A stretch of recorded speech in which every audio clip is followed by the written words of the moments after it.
નમસ્કાર. પોરબંદરને કેવી રીતે ઓળખવું એ મારા મનમાં હંમેશાથી પ્રશ્ન રહ્યો છે, કેમ કે પોરબંદર એવું બહારના માણસોને કહીએ તો એવું કહેશે કે મહાત્મા ગાંધીની જન્મભૂમિ. તમે ત્યાં જશો તો કીર્તિ મંદિરની આજુબાજુનો વિસ્તાર જોઈને તમને થશે કે ખરેખર પોરબંદર ગાંધી બાપુથી ઓળખાય છે. ગુજરાતમાં રાજનૈતિક સામાજિક ઇતિહાસ ભણતા માણસો, કાયદો વ્યવસ્થાની સ્થિતિ સમજતા માણસો યાદ કરશે કે પોરબંદર એટલે એક એવું નગર કે જ્યાં એક સમયે લખાયું હતું કે અહીંયા કાયદો અને વ્યવસ્થાની હદ પૂરી થઈ જાય છે. ખૂબ મહેનત કરીને પોલીસ એ નગરને, એ શહેરને, એ વિસ્તારને કાયદો અને વ્યવસ્થાની હદમાં લાવી શકી, પણ એ લાવનારી પોલીસ પર જ પ્રશ્નો ઊભા થાય ત્યારે શું કરીશું એ વિષયને સમજીશું. મારી સાથે ખૂબ જાણીતા અને ખૂબ લોકપ્રિય એડવોકેટ આનંદ યાજ્ઞિક છે. લોકપ્રિય એટલા માટે કહ્યું કેમ કે તમારી ઓફિસમાં ખૂબ બધા પીડિતો તમારો દરવાજો ખટખટાવતા આવતા હોય છે, અને એટલે જ વકીલનું લોકપ્રિય હોવું પણ એક ઘટના છે. ખૂબ સ્વાગત છે આપનું જમાવટમાં. Thank you. પહેલો પ્રશ્ન મારો કરણ ઓડેદરાની ઘટનાના સંદર્ભે આપણે વાત કરી રહ્યા છીએ એટલે એ રહેશે કે પોરબંદરમાં એક છોકરાને પોલીસ સાથેના ઘર્ષણમાં માર મારવામાં આવે. પોલીસ પોતાનું વર્ઝન એ રીતે રજૂ કરે કે ભાઈ એ પીધેલો હતો, એણે અમને ગાળો આપી, એણે અમારી સાથે ખરાબ વર્તન કર્યું, અને અમે જ્યારે પોલીસનો ફોનો લીધો હતો આ વિષય પર ત્યારે એમણે એક એવો પ્રશ્ન કર્યો હતો કે આ પીધેલો કાલે ઉઠીને કોઈ છોકરીની છેડતી કરતો તો શું કરતા અમે, અને એટલે અમે એને માર્યો છે. એ વાતને પોલીસ ઘણીવાર જસ્ટિફાઈ પણ કરે એના મારવાને. પોલીસ કસ્ટડીમાં કેવું વર્તન કરે છે એ જગવિદિત છે, બધા જ જાણે છે. એ પરિસ્થિતિમાં આનંદ યાજ્ઞિક એ પરિવારની અથવા એ પીડિતની સાથે શું કામ ઊભા છે, આખા ઘટનાક્રમ અને તમે ક્યારથી કેવી રીતે ઇન્વોલ્વ થયા, આ વિષય પર જાણીએ સૌથી પહેલા. દેવાંશીબેન, કરણ ઓડેદરા કરીને મેર સમાજનો એક દીકરો 27મી તારીખે 8 વાગે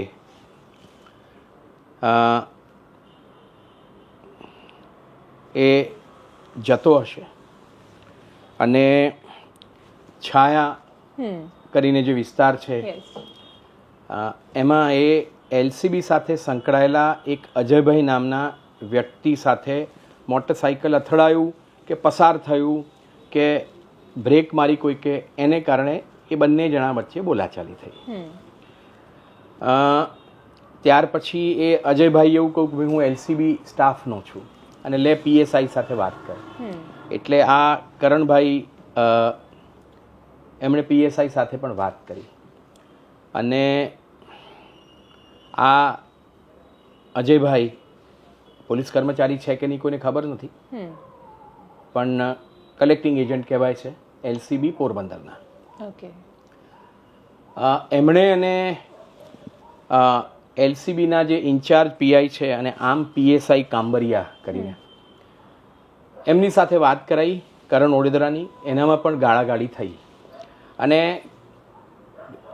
આ કરણ ઓડેદરા એટલું કહ્યું કે સાહેબ મેર સમાજનો છું, બરાબર છે, કોઈ એક્સિડન્ટ પણ નથી થયો, આ સામસામે કંઈક થયું ને બોલાચાલી થઈ ગઈ, પણ આટલી બધી ગાળો નહીં આપવાની, અને મા બેન પર ગાળો સાંભળવા માટે હું તૈયાર નથી, તમારે મને જે બીજું કહેવું હોય તે કરી દો. સમજ્યા તમે?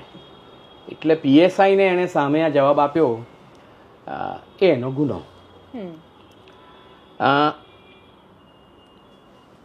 8-9 વાગે આ પ્રસંગ બને છે. રાત્રે 11 વાગે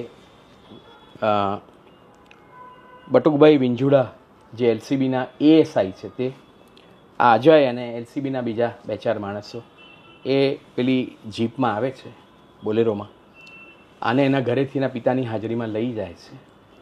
એને મારવાનું જીપમાં જ શરૂ થાય છે. એના પહેલાં કમલાનગર પોલીસ ચોકી પાસે લઈ જવામાં આવે છે, ત્યાંથી પછી એલસીબીમાં લઈ જવામાં આવે છે. એલસીબીમાં એને સખત મારવામાં આવે છે, અને એલસીબીની અંદર આ પીએસઆઈ કાંબરિયા જે ઇન્ચાર્જ પીઆઈ છે જેની સાથે ટેલિફોન પર વાત થઈ હતી, એને એવો માર્યો કે એના મારીને પછી એને કમલાનગર પોલીસ સ્ટેશનમાં પણ લઈ ગયા, ત્યાંય માર્યો એને, બરાબર છે. આ આખી એ 11 વાગ્યાથી તે રાત્રે 3-4 વાગ્યા સુધી જે એને માર્યો એમાં એને 5 ફ્રેક્ચર થયા, બરાબર છે. અને બંને પગ એને ભાંગી નાખ્યા, એક હાથની અંદર 2 ફ્રેક્ચર કરી નાખ્યા, અને આમ કરીને મલ્ટિપલ ફ્રેક્ચર્સ 5 ફ્રેક્ચર એને થયા. શરીરના ઘણે ભાગે એને માર્યો, એને પાછળ કુલા પર માર્યો, એને પગ પર માર્યો. તમે એના ફોટોગ્રાફ તમે જુઓ, બરાબર છે, તો આ ફોટોગ્રાફ પરથી તમને ખ્યાલ આવશે કે પોલીસે એને કેટલો ભૂંડી રીતે માર્યો છે. બરોબર છે? કેટલો ભૂંડી રીતે તમે એને માર્યો છે. એના આપણે પીઠની પાછળ, એના ખભા પર લોહી, એના કુલા પર લોહી, એના પગ પર લોહી, અને ત્યાર પછી આને માર્યો તેટલું પૂરતું નહોતું. એવું છે કે આ તમે એના ઘા જોઈ શકો છો. બરોબર છે? આ તરત જ લીધેલા ઘા છે. આ મારવાનું તમે આ એને માર્યો, તમારું દારૂ પીવાનું હતું આ કરણભાઈ, એને વિશે હું આવું છું. અને દારૂ પીધેલાને મારવાનો અધિકાર પોલીસને ખરો કે નહીં, એની પર પણ આપણે વાત કરીશું, અને વાંધો નથી. પહેલાં આ શું થઈ ઘટના? એ 27મીની રાત્રે અને 28મીની સવારે એને 3-4 કલાક માર્યો. બરોબર? કારણ કે તું પોલીસની સામે બોલ્યો કે કરેક્ટ. એના પછી માર્યો, એના પછી એને સવારના પહોરમાં ત્યાં કમલા આપણે નગર પોલીસ ચોકી પાસે લઈ ગયા. એણે દારૂ પીધેલો હતો એટલે એણે કર્યું, એનું વિડીયો શૂટિંગ ને બીજું બધું કર્યું. બરોબર છે? એને પછી આપણે કમલાનગર પોલીસ સ્ટેશનમાં આવી અને એને આપણે બેલ આપી દીધા પોલીસે પોતે. કેમ? કારણ કે મેજિસ્ટ્રેટ પાસે હાજર કરે તો આની કથળેલી પરિસ્થિતિમાં મેજિસ્ટ્રેટ પૂછે એને કે ભાઈ આ શું થયું તને? તરત પેલો કે સાહેબ પોલીસે મને માર્યા, પોલીસે માર્યા. તરત જ મેજિસ્ટ્રેટ આપણે પોલીસની સામે ફરિયાદ લે, પ્રોસેસ ઇસ્યુ કરે કે ફરિયાદ લે. એટલે એને છોડી દીધો. એટલું બધું વાગ્યું હતું એટલે આને એ પોતે પ્રાઇવેટ હોસ્પિટલમાં ગયો. પ્રાઇવેટ હોસ્પિટલે કહ્યું કે ભાઈ આ તો મેડિકો લીગલ કેસ છે, તને પોલીસે માર્યો છે. બરોબર છે? અને એટલી બધી ઇન્જરીઝ છે તને કે there is no other alternative but for you to go to civil hospital Porbandar. એટલે સિવિલ હોસ્પિટલ પોરબંદરમાં એડમિટ થયો. તરત જ ડૉક્ટરોએ એ લોકોને પૂછ્યું કેસ રજીસ્ટર કરે ત્યારે. એટલે એણે એવું કહ્યું કે સાહેબ આ પોલીસે મને કસ્ટડીમાં માર્યો છે. બરાબર છે? એટલે આજે પણ તમે પોરબંદરમાં સિવિલ હોસ્પિટલમાં જઈને જોશો તો એણે જે પહેલી હિસ્ટ્રી આપી પોતાની ઇન્જરીઝની, એમાં લખ્યું છે કે મને એલસીબીના આપણે આ પોલીસોએ આ માર્યો છે ને એને કારણે મને આ એસોલ્ટ ઇન્જરીઝ મને થઈ છે. આજે પણ એમાં કોઈ ફેરફાર નથી. અને 28મી એ દાખલ થયો એ બપોરે. એના પછી પોલીસને બોલાવવામાં આવી. તો આ જ કમલાનગર પોલીસ સ્ટેશન જે એલસીબી સાથે સંકળાયેલું જ છે. બરાબર? કમલાનગર પોલીસ સ્ટેશન અલગ, એલસીબી અલગ, પણ એકબીજા સાથે સંકળાયેલા. અને કમલાનગરમાં જ માર્યો હતો, જેવી રીતે એલસીબીમાં માર્યો હતો તે રીતે. એટલે એને પૂછ્યું કે શું થયું? એટલે કે તમે જ માર્યો છે મને. બરાબર છે? તમારા એલસીબીના પીએસઆઈ માર્યો છે. એટલે ફરિયાદ લીધા વગર આ કમલાનગર વાળા જતા રહ્યા. કારણ કે એ લોકો પોરબંદર સિવિલ હોસ્પિટલ સાથે સંકળાયેલા છે. એટલે એ લોકો 28મીએ કોઈ ફરિયાદ ના લીધી. પહેલી, બીજી ને ત્રીજીની અંદર પોલીસ ફરિયાદ ના થઈ એટલે મેર સમાજ ઊભો થયો, લોકો એકત્ર થયા.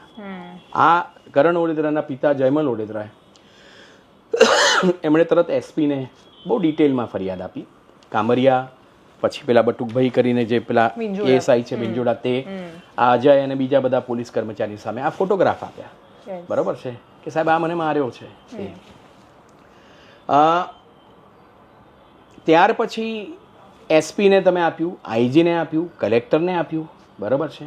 કશું જ થયું નહીં. 3જી તારીખે લીગલ એડવાઇસને આધારે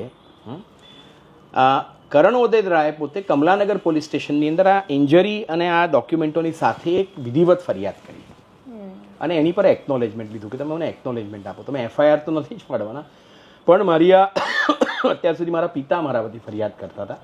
બરોબર છે? એસપીને, આઈજીને. હવે હું ફરિયાદ કરું છું કે મારી સાથે આ એલસીબીના પીએસઆઈ ઇન્ચાર્જ, પીઆઈ, આ એએસઆઈ, આ અજય, આ બાકીના માણસોએ આ મારી સાથે કર્યું છે. અને અન્ય જે સંકળાયેલા છે એને શોધીને તમે એ લોકોને સજા કરો. બરોબર છે? એફઆઈઆર તો એમણે ના પાડી, પણ 3જીથી એલસીબીની પોલીસ સ્ટેશન, આપણે એલસીબી પોલીસ અને કમલાનગર પોલીસવાળા એક્શનમાં આવી ગયા. એટલે 4મી તારીખે કાંદલ જાડેજા, કુતિયાણાના એમએલએ, સડનલી એમને મળવા આવ્યા. પહેલા એ કહેતા હતા કે ના ફરિયાદ તો થવી જ જોઈએ. બરોબર છે? પણ 4મી તારીખે બપોરે 3-4 વાગે આવ્યા હશે. અને પછી કેટલાક શબ્દો પણ કહેતા ગયા કે ભાઈ પોલીસની સામે તું લડે છે, એવું છે. આ દરમિયાન મેર સમાજ ભેગો થયો હતો. મેર સમાજના 70 પ્રતિનિધિઓ ભેગા થઈને એસપીને પણ મળવા ગયા હતા. બરોબર છે? અને કલેક્ટરને પણ મળવા ગયા હતા કે સાહેબ આ વ્યાજબી નથી, આ કસ્ટડીમાં 3rd ડિગ્રી ટોર્ચર છે અને પોલીસને એનો કોઈ અધિકાર નથી. બીજી વસ્તુ, માની લો કે એણે દારૂ પીધું છે, તો દારૂ પીધું હોય, બરાબર છે, તો તમે પ્રોહિબિશનના કાયદામાં એને મારવાનો અધિકાર પોલીસને નથી. મારવાનો અધિકાર ભારતની આપણે સંસદે, ભારતના બંધારણે અને આ નવી ન્યાય દંડ સંહિતાએ કોઈને આપ્યો નથી. ફર્સ્ટ ડિગ્રી, સેકન્ડ ડિગ્રી કે થર્ડ ડિગ્રીમાં કોઈને મારવાનો અધિકાર નથી આપ્યો. અને ભારતની સુપ્રીમ કોર્ટે બહુ સ્પષ્ટપણે કહ્યું છે કે કસ્ટડીની અંદર આરોપી હોય અને પોલીસ હોય, ત્રીજું કોઈ હોતું નથી. ના પત્રકાર હોય, ના વકીલ હોય. અને એને મારે એના પુરાવા શોધવા અઘરા છે, પણ શરીર પર હોય. અને અહીંયા એના શરીર પર મળેલા પુરાવા છે. સમજી ગયા તમે? બરોબર છે. આ એને દારૂ, કે માની લો દારૂ પીધું ભાઈ, બરોબર છે. હા, તમે હવે એવું કહો કે દારૂ પીધીને એ છોકરીઓની મશ્કરી કરત તો, બરોબર છે. હવે જે વસ્તુ બની નથી તેને આધારે તમે એની સજા પણ નથી કરી શકતા. આ તો પેલું આપણે શેખ ચલ્લી એ જમીન લેવાના છે, પછી ગાય લેવાના છે, અને એમની લીધેલી ગાય કોઈના ખેતરમાં જઈને ચરી જવાની છે, અને અત્યારથી શેખ ચલ્લીને તમે મારો કે મિયા ફૂસકીને મારો, એના જેવી વાત થઈ. અને પોલીસ છે તે આ આરોપીઓને આજકાલ જે બે ધડક મારે છે અને કશું થતું નથી, એની સામે અવાજ ઉઠાયો મેર સમાજે. દુઃખની વાત એ બની કે આ પોરબંદરની પોલીસ કે જેમણે પોરબંદરની અંદર 20, 30, 40, 50 વર્ષ લડીને પોરબંદરના પોલીસોએ પોતાને જાન ગુમાવીને કાયદોને, વ્યવસ્થાને પોરબંદરમાં લાગુ કરી. ગાંધીના જન્મસ્થળ પર અને ગાંધી જ્યાં જન્મ્યા છે તે અતિ પવિત્ર જગ્યા પર કાયદોને, વ્યવસ્થા જાળવવામાં આવી. આ જ પોલીસ જે છે, બરાબર છે, એમાં આ એલસીબીના પોલીસો, કમલાનગરના આપણે પોલીસ સ્ટેશનના પોલીસો એ રાત્રે 3 વાગે, એટલે 4મી તારીખની રાત અને 5મી તારીખની સવારે આ કુતિયાણાના MLA કાંદલભાઈ જાડેજા સાથે આવ્યા. ત્યાં જનરલ વોર્ડમાં આવ્યા. એ છોકરાને અને પિતાને કહેવામાં આવ્યું કે તમારે હવે ફરિયાદ કરવાની નથી. કમલાનગર પોલીસ સ્ટેશનના, જેમાં દીકરાએ 3જી તારીખે ફરિયાદ કરી હતી, એ પોલીસ સ્ટેશનના કર્મચારીઓ, એલસીબીના કર્મચારીઓની સાથે એક કોરા કાગળ પર આ છોકરાની સહી કરાવી ગયા. એના પછી એના પિતાની પણ સહી કરાવી ગયા. બરોબર. હવે એમાં શું લખ્યું હશે કે મારે કોઈ ફરિયાદ કરવાની નથી, પણ ભારતની અંદર ભારતનું બંધારણ અને ભારતીય દંડ સંહિતા એવું કહે છે કે જ્યારે એ ગુનેગાર હોય કે પોલીસ હોય, એ પોતે જ્યારે લાઠી ઉગાડે છે ને કોઈકને શારીરિક ઈજા કરે છે, બરોબર છે, તો એ સમાજની સામેનો ગુનો છે, વ્યક્તિની સામેનો ગુનો નથી. એટલે જરૂરી નથી કે કરણ ઓડેદરા અને જયમન ઓડેદરા એ ફરિયાદ આપણે પાછી ખેંચી લે તો એના શરીર પર એલસીબીના પોલીસ ઓફિસરોને, કર્મચારીઓ જે માર્યો છે એને ડિટેન્શનમાં અને એને ઇલીગલ કસ્ટડીમાં, એ ગુનો માફ થાય છે. એટલે ભીમા દુલાના દીકરા એ લક્ષ્મણ ભીમા ઓડેદરા જે પણ મેર સમાજના છે, તેમણે મેર સમાજના અન્ય લોકોની સાથે ભેગા મળીને નક્કી કર્યું કે કાંદલ જાડેજા કુતિયાણાના MLA એ પોલીસને બચાવવા માટે નથી થયા, કાયદોને, વ્યવસ્થાને આગળ વધારવા માટે થયા છે. આ ફરિયાદ સામસામે થઈ, એમાં ત્યાં રાજકીય જે પણ હશે કેમિસ્ટ્રી, એની સાથે મારે કોઈ મતલબ નથી, બરાબર છે. આ પહેલાં ફરિયાદી મારે ત્યાં આવવાનો હતો, અને આ 5મી તારીખ એ વહેલી સવારે જે બન્યું, અને એના પછી એ સિવિલ હોસ્પિટલની અંદરથી એ પોતે ડિસ્ચાર્જ લઈ લીધો, પ્રાઇવેટ હોસ્પિટલમાં 2 દિવસ લીધો, હવે ઘરે જતા રહ્યો. એટલે એ ફરિયાદી મારે ત્યાં આવવાનો હતો, હવે એ ફરિયાદી આવવાનો નથી. પણ લક્ષ્મણ ભીમા ઓડેદરાએ નક્કી કર્યું કે સાહેબ, હું મેર સમાજ વતી આ પોલીસની સામે લડવા માગું છું, કારણ કે આ રીતે 3rd ડિગ્રી આપણે કસ્ટોડિયલ ટોર્ચર એ શક્ય નથી. અને આ જે થયું છે એમાં ફરિયાદીને જે ધમકાયો છે કાંદલ જાડેજાની મદદથી, બરાબર છે, એ તો તમે CCTV ફૂટેજીસ રાત્રે 3 વાગ્યાના પોરબંદરની સિવિલ હોસ્પિટલના તમે જુઓ, જનરલ વોર્ડના જુઓ. અને જનરલ વોર્ડની અંદર ફક્ત આ માણસનો તો અનેક પેશન્ટો હતા, અનેક સગાવાલાઓ હતા, એ બધાને ખબર છે કે આ રાત્રે શું બન્યું છે. એટલે તમે કહ્યું કે કાંધલ જાડેજા એકવાર મળવા ગયા, એના પછી જે જનરલ વોર્ડમાં ઘટનાક્રમ થયો, શું એમાં પણ કાંધલ જાડેજા હાજર? એમાં પણ કાંધલ જાડેજા રાત્રે ફરીથી, એટલે 5મીની વહેલી સવારે 3, 3:30 વાગે અને 4થીની રાત, એટલે 4થીએ પણ મળવા ગયા છે બપોરે 4 વાગે, અને પછી ફરીથી ત્યાં એમને મળવા ગયા. ત્યાં એમને કહ્યું કે તારે ફરિયાદ કરવાની નથી. અને એની હાજરીમાં એલસીબીના અને કમલાનગર પોલીસ સ્ટેશનના ઓફિસરોએ આ કરણ આપણે ઓડેદરા પાસેથી બ્લેન્ક પેપર એટલે કોરા કાગળ પર સહી કરાવી દીધી. ત્યાં સહી કરાવી હા, ત્યાં જ સહી કરાવી લીધી. એના પછી એના પિતા પાસેથી પણ સહી કરાવી લીધી, કારણ કે એણે પણ ફરિયાદ કરાવી. એટલે પહેલાં એવું છે કે કાંદલભાઈ જાડેજા પોતે ગુનેગાર છે હું કહેતો નથી, એ પોતે ગેંગસ્ટર છે એવું પણ હું નથી કહેતો. અને ભારતના સંવિધાન પ્રમાણે અને રેપ્રેઝન્ટેશન ઓફ પીપલ્સ એક્ટ પ્રમાણે લોકશાહી પદ્ધતિએ ચૂંટાયેલા એક પ્રતિનિધિ છે, એટલે એમની માન મર્યાદા રાખીને હું સ્પષ્ટપણે કહું છું કે એમને બાજુમાં રાખીએ તો પણ આ પોરબંદરમાં આ જ પોરબંદરની પોલીસે આ જે સામસામે ગેંગ વોર ને બધું ચાલતું હતું એ પૂરું કરાયું. બરાબર છે? ત્યારે ગુનેગારોની પાછળ પોલીસ પડતી હતી. આજે આ જ પોલીસ જે છે, બરાબર છે, એ પોતાનો ગુનો છુપાવવા માટે કોઈકની જે મદદ લે છે, એટલે આખો ઇતિહાસ આખો ને આખો બદલાઈ ગયો. એટલે ઇતિહાસમાં શું થતું હતું ત્યારે પોલીસ છે તે ગુનેગારોની પાછળ પડતી હતી. કેમ? કારણ કે ગાંધીની ધરતી પર કાયદો ને વ્યવસ્થા જાળવવી હતી. હવે એમણે જે કાયદો ને વ્યવસ્થા પોતાના હાથમાં લીધો એને છુપાવવા માટે ત્રાહિત વ્યક્તિઓની જે મદદ લે છે, અને એને કારણે ધાપ ધમકાઈને ફરિયાદ નહીં કરવાનું જે આખું પ્રયોજન પોલીસે કર્યું છે, એની સામે મેર સમાજને વાંધો છે. અને અમે શુક્ર અને શનિવારે લીગલ નોટિસ આપી ડાયરેક્ટર જનરલ ઓફ પોલીસને, આઈજીને, એસપીને, કમલાનગર પોલીસ સ્ટેશનને અને state monitoring cell headed by Nilip રાયજીને. પોલીસની વિરુદ્ધ ફરિયાદ હોય તો state monitoring cell has to investigate into the matter. જેવી રીતે પાયલ ગોટીમાં આપણે કર્યું તે એમને મેં આપી, એમને મળી ગઈ છે નોટિસ. હવે અમે રાહ જોઈએ છે. અને આ એલસીબીના પીએસઆઈ કાંબરિયા, એના એએસઆઈ અને અન્ય અધિકારીઓ અને કર્મચારીઓની સામે તત્કાલ ધોરણે એફઆઈઆર ફાડવા, એમની ધરપકડ કરવા, ડિપાર્ટમેન્ટલ એક્શન લેવા, ડીકે બાસુના જજમેન્ટના વાયોલેશન માટે એમની સામે કન્ટેમ્પ્ટ કરવા અને કન્ટેમ્પ્ટની અંદર સેપરેટ પ્રોસિજર કરવા માટે અમે લોકો લીગલ નોટિસમાં પણ માગણી કરી છે. અને હવે આ પિટિશન તૈયાર કરી છે, એ પિટિશનની અંદર પણ અમે લોકો એ માગણી કરવા જઈ રહ્યા છે. અમે લોકો કાલે સાંજ સુધી રાહ જોઈશું, અને એના પછી જો પોલીસ એક્શનમાં નહીં આવે, બરાબર છે, તો પછી અમારે ફરિયાદ કરવી પડશે. અને બીજી વસ્તુ કે મને કોઈકે પૂછ્યું કે પેલા કરણ ઓડેદરાને આપણે માર્યો છે તો લક્ષ્મણ ભીમા ઓડેદરાને શું લેવા દેવા? બરાબર છે? હું તમને બહુ સ્પષ્ટપણે કહું છું કે ભારતના કાયદાની અંદર ફરિયાદી એ હંમેશા ભોગ બનનાર હોતો નથી. આજે રસ્તા પર તમે કોઈ અકસ્માત જુઓ તો કોઈ સારો માણસ પોલીસને ઇન્ફોર્મ કરે કે ભાઈ અહીંયા અકસ્માત થયો છે, લોકો ઘવાયા છે, મહેરબાની કરીને તમે આવો અને તમે આપણે પરિસ્થિતિને હવે પોતાના કંટ્રોલમાં લો. એ ફરિયાદી છે એ ભોગ બનનાર નથી, પણ he can provide the first information. આ જ રીતે અત્યારે લક્ષ્મણ ઓડેદરા એ ફર્સ્ટ ઇન્ફોર્મન્ટ તરીકે આગળ આવવા માટે તૈયાર થયા છે. કોઈકે મને પૂછ્યું કે એક બાજુ મીમા દુલા અને બીજી બાજુ સરમણ મુંજાનું ફેમિલી, આમાં કોઈ આ ભીમા દુલા કે સરમણ મુંજાનું ફેમિલી નથી. કાંદલ જાડેજાની સામે લડવા માટે તાકાત જોઈએ તો એ આપણે લક્ષ્મણ ભીમા ઓડેદરા પાસે છે એટલે સામે આવ્યા છે. બરાબર છે? પોલીસની સામે લડવાની તાકાત જોઈએ તો એ લક્ષ્મણ ભીમા ઓડેદરા સામે આવ્યા છે. બરાબર છે? સામાન્ય માણસની તાકાત હોતી નથી. પોરબંદરની અંદર સાપ ગયા પણ લીસોટા તો હજુ રહ્યા છે, અને એ લીસોટાથી પણ લોકો ગભરાય છે.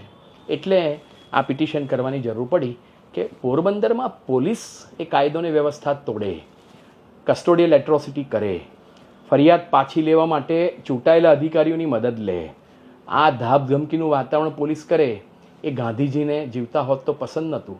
તો આજે ગાંધીજી જીવતા નથી પણ ગાંધીના વિચારો જીવતા છે, ત્યારે શાને માટે આપણે એને લડવું ના જોઈએ?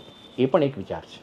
મને એક નાનકડો પ્રશ્ન છે આમાં કે દરેક માણસોની પાસે કોઈ મોટા માણસોનું રક્ષણ નથી હોતું અને સંપર્કો પણ નથી હોતા. ઘણીવાર કોનો સંપર્ક કરવો એની સમજણ નથી હોતી અને પોલીસ ખૂબ એટ્રોસિટીઝ કરે છે. એટલે મને યાદ છે થોડા સમય પહેલાં જુનાગઢથી એક પીડિતનો ફોન આવ્યો હતો. એમાં તેમનું એવું કહેવું હતું કે માણસનું તો મૃત્યુ થઈ ગયું અને કશું જ ન થઈ શક્યું. એવા અનેક કેસ એવા છે કે જેમાં અનેક માણસોને માર પડે છે. પોલીસ કોઈક વાર જોરથી બોલીને, કોઈ કારણ વગર જોરથી બોલી દે, કોઈક વાર સામાન્ય ટ્રાફિક જેવી વાતમાં લાફો મારી દે. તમે સુરતનો વિડીયો જોયો હશે, એમાં એક 15 વર્ષના છોકરાને આમ એટલી ખરાબ રીતે મારી દીધો, એની તો ભૂલ હતી માત્ર. આવું કશું થાય અને એમાં આવા જ્યારે મોટા કે ચર્ચાસ્પદ કિસ્સાઓ બને, શું આશાવાદી રહેવું જોઈએ આપણે કે એક દિવસ એવો આવશે કે જ્યારે પોલીસ એ સમજશે કે એનું કામ પોલીસિંગ કરવાનું છે, એનું કામ ગુંડો બનવાનું નથી?